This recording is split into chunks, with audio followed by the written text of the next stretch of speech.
The train slid into the small coastal station with a whisper instead of a roar, as if even the machinery understood that this place preferred silence. Keanu Reeves stepped down onto the platform first, pulling his cap a little lower out of habit, though there was no crowd waiting, no cameras, no sudden buzz of recognition.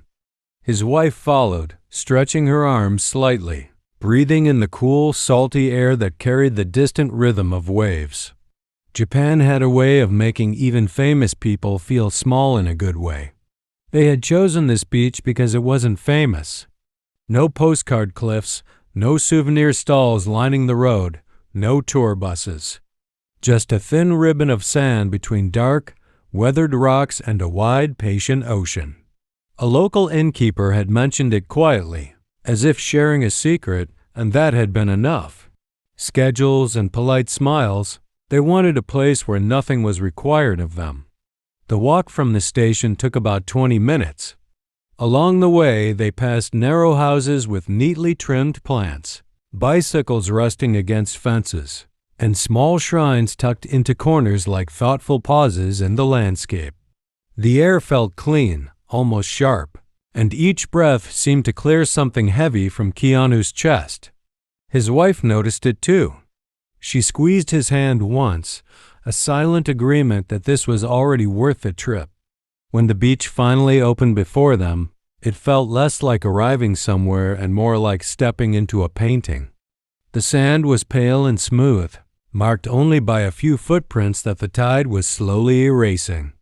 The sea lay calm, reflecting the muted morning sky, and a thin mist hovered near the pivot, waterline like a curtain that hadn't fully lifted yet. Somewhere a gull cried, then went quiet again. They took off their shoes and walked closer to the shore. The sand was cool, slightly damp, and comforting underfoot. For a while, neither of them spoke. They didn't need to. The kind of silence they shared here was rare, the kind that didn't feel empty but full, like a held breath that wasn't anxious, just peaceful. Keanu looked around, instinctively checking for anyone paying too much attention. There were only a few people in the distance, an elderly man walking slowly with a metal detector, a couple collecting shells, and someone farther down the beach standing near a small sign posted in the sand. It all seemed harmless, orderly, quiet. "This is perfect," his wife said softly, more to the place than to him. He nodded. "Yeah, exactly what we needed." They planned to walk, maybe sit near the rocks, maybe do nothing at all. No schedule. No expectations. Just the sound of waves and the simple luxury of being unnoticed. Neither of them realized that the small sign in the sand, the one they hadn't bothered to read yet, marked the beginning of a misunderstanding that would turn this peaceful morning into something neither of them had expected, and something they would remember long after the tide had erased their footprints. They walked along the shoreline at an easy pace, letting the water creep close to their feet before retreating again, like a shy animal testing trust. Keanu skipped a small stone across the surface, watching it bounce twice before disappearing. His wife laughed quietly and tried the same, her stone sinking immediately, which only made her laugh more. It felt good, simple, human, unrecorded. They drifted closer to the rocks at the far end of the beach, where the sand grew darker and the mist thicker. The small sign they had noticed earlier stood there, half forgotten, its edges worn by wind and salt. The writing was in Japanese, neat and official-looking, with a small symbol printed near the top. Keanu glanced at it, then away again. He assumed it was another of those polite notices, warnings about tides, maybe, or a reminder to keep the beach clean.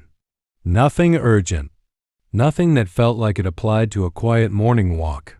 They stepped past it without thinking. A voice called out behind them, firm, not angry, but unmistakably meant to stop someone. They both turned. A man in a simple uniform was walking toward them from farther up the beach, his steps quick but controlled. He held a small notebook in one hand and gestured toward the sign with the other, speaking in Japanese. Keanu caught the tone before the meaning. It wasn't hostile. It was official. "I think he's saying we shouldn't be here," his wife murmured.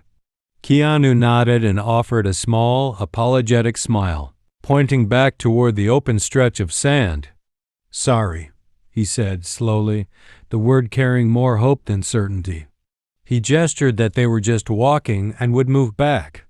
The man responded with more words a little faster now, and pointed again, this time not just at the sign, but at the rocks and the waterline near them. His voice rose slightly, not in anger, but in insistence. They exchanged a glance. The gap between languages suddenly felt wider than the ocean in front of them. Keanu tried again, using his hands, tracing an invisible line in the sand to show they would turn back. His wife added a few polite words she knew, her accent careful. For a moment, the official replied still in Japanese, and this time his voice carried a clear edge of frustration. He pointed again, longer, as if repeating himself would somehow bridge the language. Keanu felt the moment shift subtly, but unmistakably. What had started as a simple correction was turning into something heavier. A public moment, a small circle of attention forming around a misunderstanding. He straightened, trying to stay calm, but his reply came out a little louder than he intended. "We said we're leaving," he said, his hands spreading in a gesture that was meant to be peaceful but looked, even to him, a little defensive. The wind carried his words farther than he wanted. A few more heads turned, and in that quiet, respectful place, where voices rarely needed to rise at all, the first spark of real tension finally caught. The beach seemed to hold its breath. For a few seconds after Keanu spoke, there was only the sound of the waves, folding into themselves and pulling back again. The official stood rigid, his expression tightening, as if he were deciding whether this was still a small problem or something that needed to be made very clear.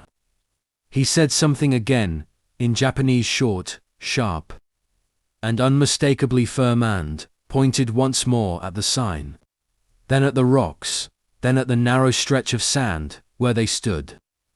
Keanu's wife felt the eyes on them before she fully saw the people. The shell collectors had stopped completely now. The elderly man had turned his metal detector off. Even someone farther up the beach had slowed, pretending not to stare, while doing exactly that. The quiet privacy they had come here for was evaporating, replaced by that familiar, uncomfortable awareness of being watched. "We're leaving," she said again, a little louder, trying to cut through the tension with clarity. She gestured back the way they had come, her movements controlled, but tight. "We didn't know. We're sorry," the official replied, and though she still didn't understand the words, she understood the tone. It wasn't just about leaving anymore. It was about rules, about being wrong, about being corrected in front of others. Keanu felt something twist in his chest, part frustration, part embarrassment. He hated this feeling, the sense of being trapped in a moment that kept growing, even as he tried to shrink it. He took a step back, then another.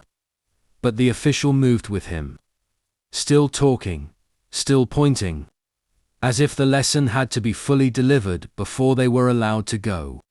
But the official kept talking, and with every word, the small crowd's attention felt heavier. That was when it happened, the moment that would be remembered, replayed, and misunderstood. Keanu raised his voice. "Enough," he said, the word breaking out of him before he could stop it. "We're leaving. There's no need to keep yelling." The beach went very still. For a heartbeat, even the official seemed surprised by the sudden shift in volume. The word echoed off the rocks, carrying farther than Keanu intended, farther than he wanted. Heads turned more openly now.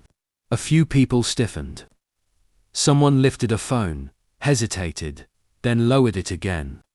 His wife looked at him, startled, not angry, but worried. She knew that tone. It wasn't rage. It was the sound of someone who felt cornered. The official said something back, equally loud now.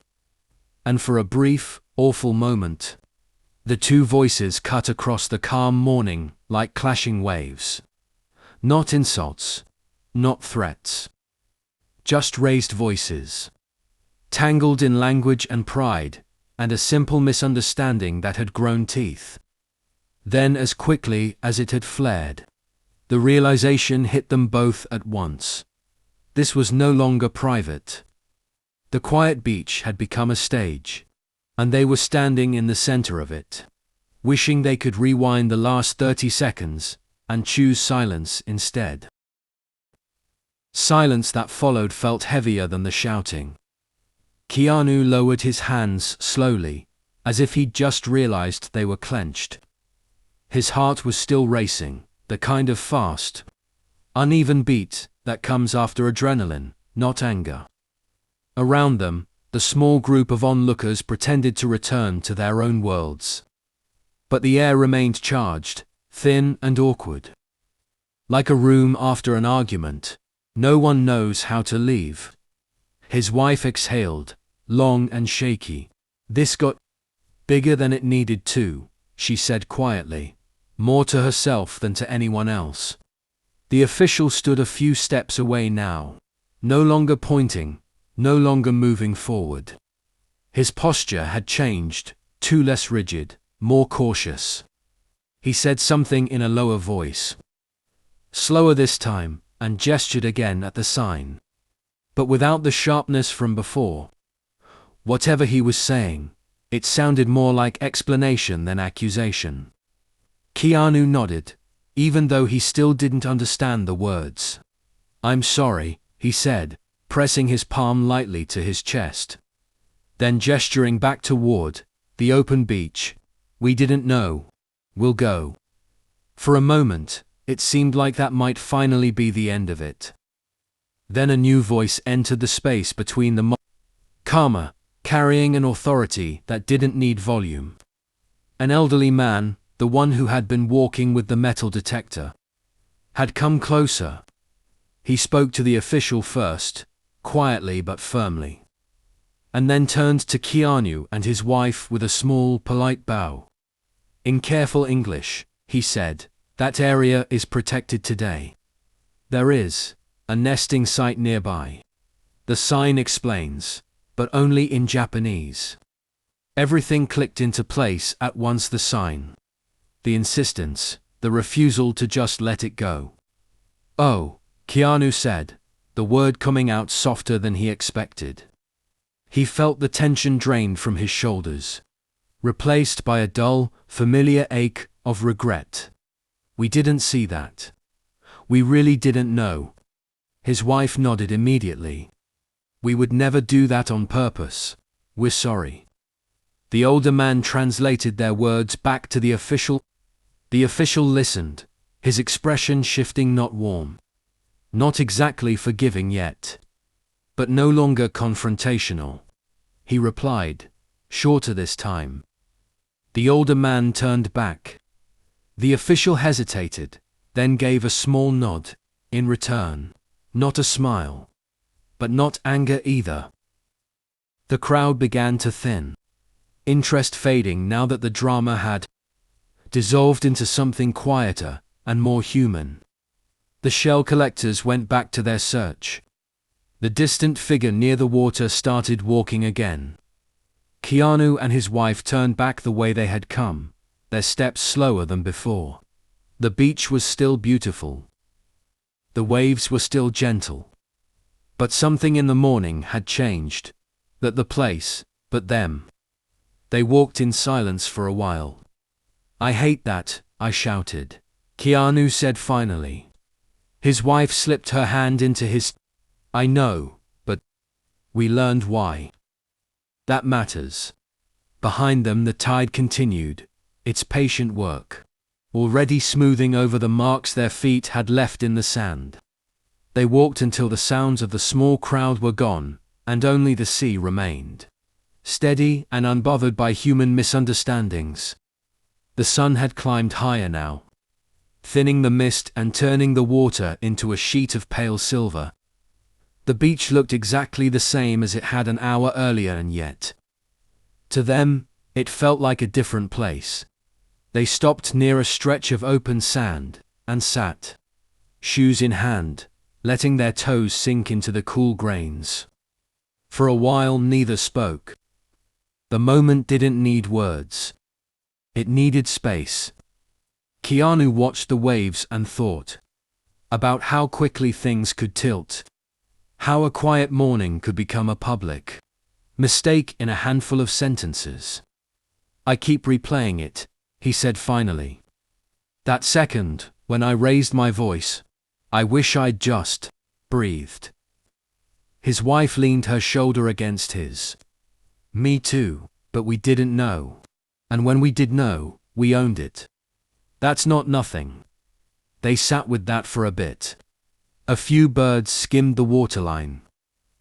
Farther away, the elderly man with the metal detector was already back to his slow, patient search, as if the whole incident had been folded away and put where it belonged in the past. Keanu stood and brushed the sand from his jeans. "Let's not try to find another perfect spot today," he said with a small smile. "Let's just walk and read the signs this time." She laughed softly. "Deal." They headed back along the beach, this time staying well clear of the rocks, the protected area, and the small sign that had started everything. When they passed it, Keanu paused. He couldn't read the words, but he didn't need to anymore. He bowed his head slightly toward it, not to the sign itself, but to what it represented, the reminder that every place had its own rules, its own quiet stories, its own reasons. As they reached the path leading away from the shore, he looked back once more. The beach was returning to its earlier calm, as if it had decided to forgive them and move on. Their footprints, once so clear, were already fading under the patient work of the tide. They left without drama, without noise, without anyone watching. It wasn't the peaceful morning they had imagined, but it was something else. Something unexpectedly valuable. A lesson carried out in salt air and humility. A reminder that even small moments can ask you to be better than you were a minute ago. And as they walked back toward the quiet streets and the waiting train, hand in hand, they both knew this was the part they would remember, not the shouting, not the stares, but the way the day had given them a second chance to leave more gently. Then they had arrived.